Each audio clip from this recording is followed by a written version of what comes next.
From today onwards, we will start magnetostatics. We have already completed magnetic effect of current, and the next topic is magnetostatics. In this topic, actually, we will study about the magnet and its behavior.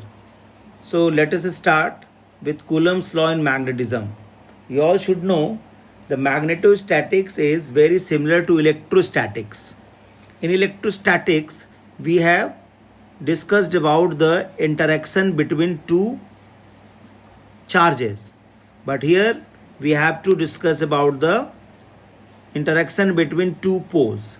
As we all know from lower classes that like poles repel each other, so there is always a force of repulsion between two like poles. So north pole repels north pole and south pole repels south pole. So if we have north pole and north pole, there is a repulsion, and if we have south pole and south pole, there is a repulsion.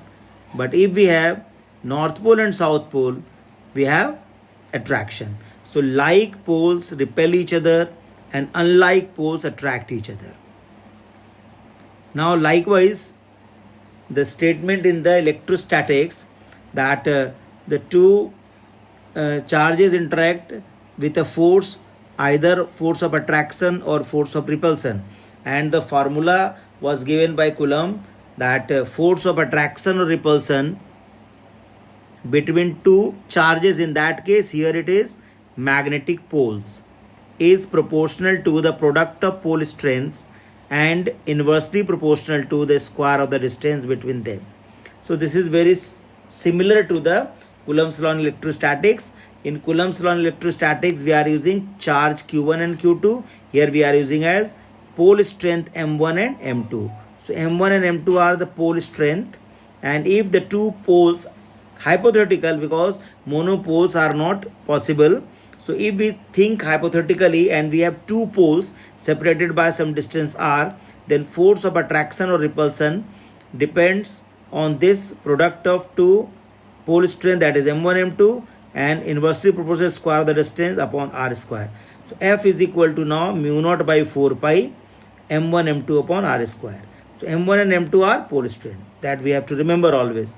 Mu naught by 4 pi is the constant here, and that gives the role of the medium between the two poles.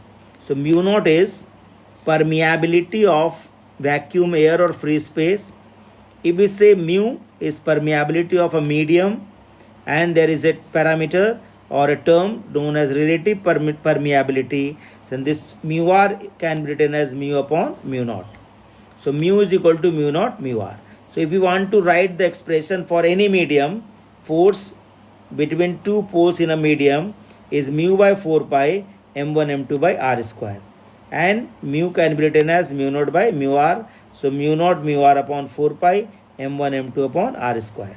So this is the expression for Coulomb's law in magnetism. So this actually this is an expression used to find the force between two poles, provided we know the pole strength of that two poles. Monopole does not exist. So this law is hypothetical in nature so far as magnet is concerned. So this is all about magnetostatics introduction. So we use Coulomb's law even